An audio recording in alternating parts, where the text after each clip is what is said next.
Hello everyone and welcome to another video with me, Umber Rays, and today some more global news, which is kind of interesting, but not the more interesting thing that I am waiting for when it comes to Brave Exvius, because as a JP player, I really find it more interesting watching the JP side, just because while global definitely has its surprises along the way, and it is interesting to see how adjustments are made. I always do love a surprise when it comes to, just regular scheduled events. Nothing necessarily seedy or anything like that. But I really do enjoy watching, seeing what the JP side will come up with. But at the same time, I do enjoy passing along a little bit of experience from the JP side to global players who are looking at specific units. And today we have the announcement of, well, first of all, an incredibly long maintenance. I believe it is 8 hours. I do remember something about some improvements that came about the time of the 3rd anniversary, so that could be good news, it could be bad news. Big question I have is when are we finally going to see Yuffie? Don't tell me that global players have to wait until March 2020 to see Yuffie. Because Yuffie is relevant. One of my more recent videos, I talked about Randy as well as Flamey, and now both Randy and Flamey are out on Global, and I didn't really make a video about them because I was just generally happy with how they turned out. Obviously, Randy getting some good chaining options, including bolt striking, is pretty cool. Randy ends up being just a good partner for some of the chainers that Global has. And that's really cool, a cool way to update him. I actually think that Randy is a really powerful unit, especially with fixed dice. And yes, and some people have said in my previous video, William Umber, you didn't really talk about his TMR being upgraded all that much, and I still don't want to talk about it because until the fixed dice nerf goes into effect on Global, it really, and I'm not entirely sure that it ever will at this point, because it kind of came with the Yuffie update, and it's not really in the game's code, but characters are already out that were out later than the update, so it's just really weird to wait and find out when it will happen. At least that's as far as up to date I am. But anyway, both Randy and Flamey, I think, are actually ended up being very good as damage dealers. I also really like just how cool Randy ended up. Randy just has all these elements available to him, has lots of chaining options, and fixed dice on him made him a powerhouse, and he is a powerhouse on the global side. So he ended up being a really great unit, and for people who are like, oh, I already have Esther, I already have Zeno, remember that there are the tower events in the future where you need 15 characters, but more importantly, you need 15 characters and no duplicates. And yeah, they did kind of change it on the global or on the JP side to be a little bit better, but there are some dirty tricks there. So having a wide range of characters, especially characters who can, pair well with one another, is always a good thing. So Randy, I think he's really good for now. When the fixed dice thing goes into effect, basically, for people who don't know, a new damage formula that kind of nerfs a lot of Randy's power.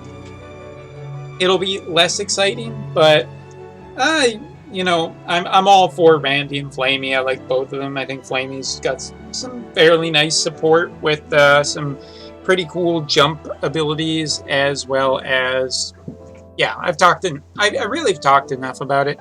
I think they're both great units. I think their banners were pretty decent too, and I know some people went all out for them, which is really cool to me because, again, it's a neat little crossover.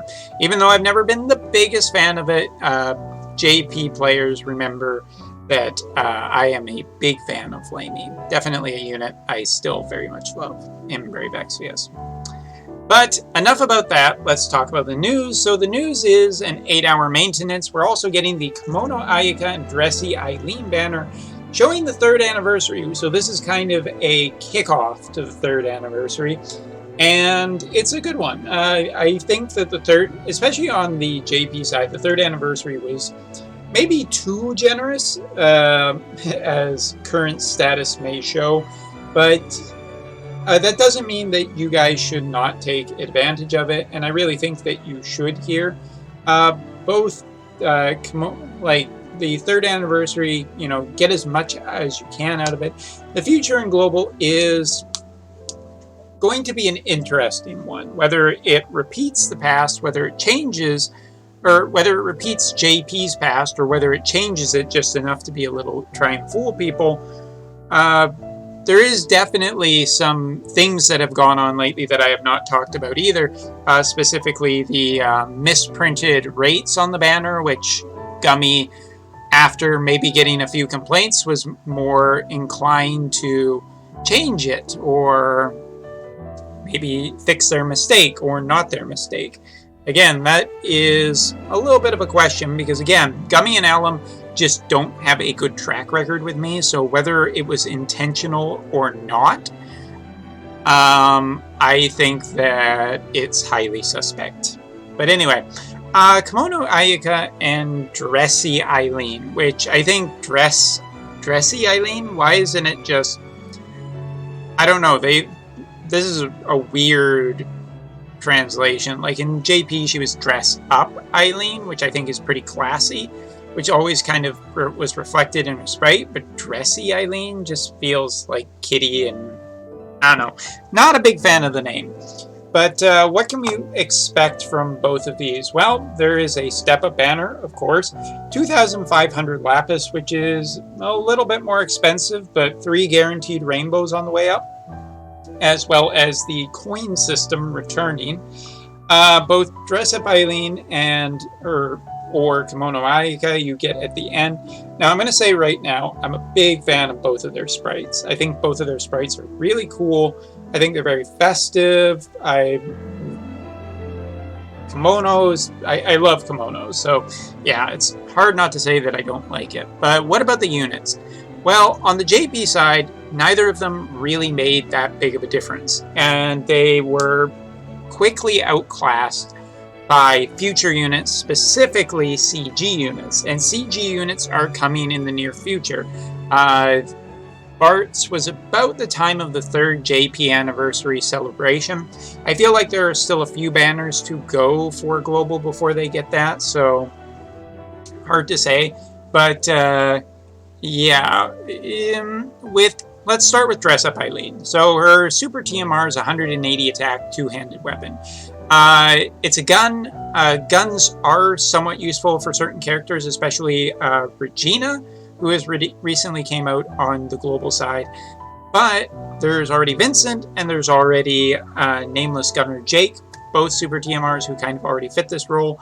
So I'd say that the super TMR is 100% just not worth it. Moving on. Trust Mastery, Elegant Gunner, Nullify Blind, Sleep, Paralysis, and Boost Attack 60% when equipped with gun.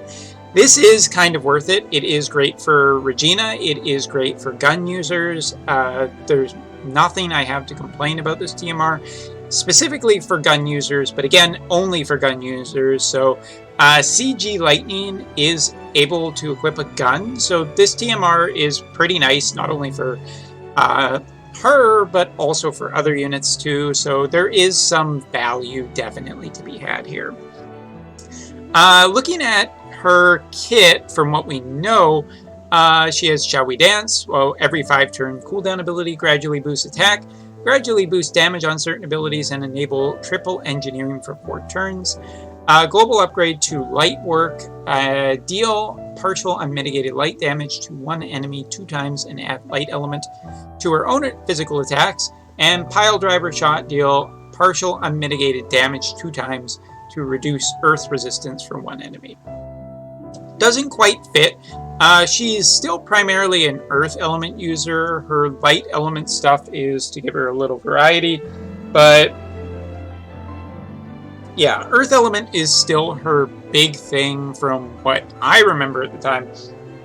And she came out on the JP side, I think, as either AT or Pile Driver. Both are chaining families that do not have particularly great track records in the future. Of course, Global can adjust for this, but I feel with Stardust Ray chaining era soon to start on Global, Pile Driver just isn't very exciting. Dress Up Eileen wasn't super exciting for the JP side, and I doubt she's going to be very exciting for you guys. So I'm going to classify this as a pass on Dress Up Eileen, although if you ever do get her off a free summon, well, I mean, she has a really nice TMR, so there you go. And by free summon, I guess I mean free ticket, whatever.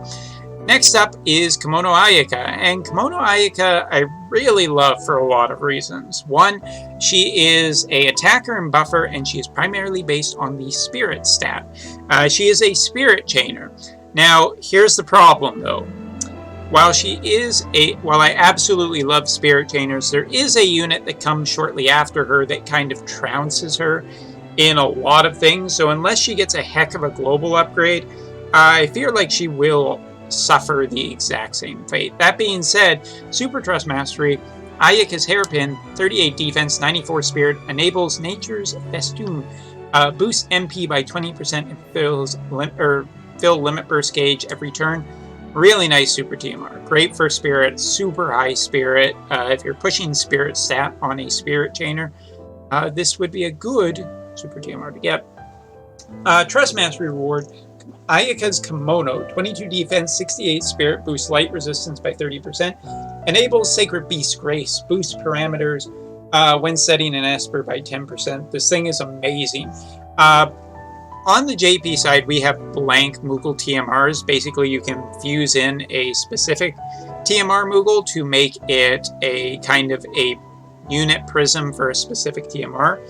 I 100% immediately used one of those, and they were incredibly valuable at the time on Ayaka's TMR. It is a super high spirit-based piece of clothing, great for not only spirit chainers like herself and into the future, but anybody who needed spirit stat, just really great. So again, a absolutely amazing just TMR that is probably a little too good, but hey, 3rd anniversary, I guess.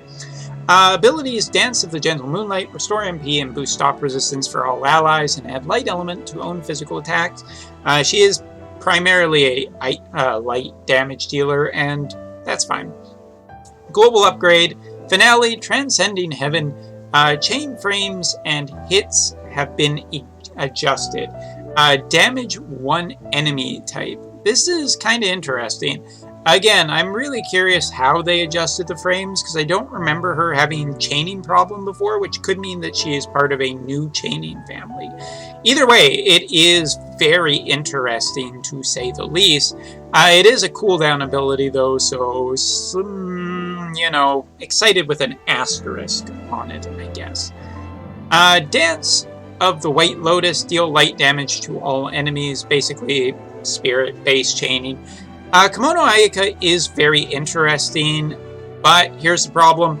There is another spirit-based chainer that is coming into the future who is absolutely just incredible on the JP side, and that was Chocobo Fina. Chocobo Fina, obviously, basically just my favorite unit for a good amount of time on the JP side, a absolutely reliable unit well into the future with multiple elements, triple casting, strong kit that is absolutely incredible. So while I love Kimono Ayaka for quite a few reasons, probably the best reason is just her sprite and TMR, I feel like this is probably your easy pass banner for a couple of reasons. There have been so many damage dealers at this point, global players, that I really find it hard to think that you cannot, unless Gummy really screwed up and gave her just way too much power. I'm assuming that these two units will just be perfectly okay. But the step-up banner is a little bit expensive, and we know CG Charlotte is in the future, who is an amazing magic tank. There is also the question of whether there will be some global exclusive stuff for the 3rd anniversary, and CG characters are coming into the future who could experience a power growth too to try and outpower Xeno, scary as that may be. So Yeah, I'm going to say here that this is a pretty easy pass banner, which is a little too bad because I love both of these sprites. So if you get them in the future, cool. Other than that, in the Summon Coin Exchange Shop, there will be Kimono, Ayaka, and Dress Up. I'm going to keep calling her Dress Up Eileen. Prisms, 50% Trust Moogles, 10% Trust Moogles, 4-star tickets, Max Cactars, and Guild Snappers. And there will be an Anniversary Item World. Basically, all rare abilities are boosted. Strength, unique equipment reward. Anniversary Popper, 80 plus 80 attack, two-handed gun. Unlocks ability Confetti Blast, inflict all status ailments. But outside of maybe Arena, probably not super excited there.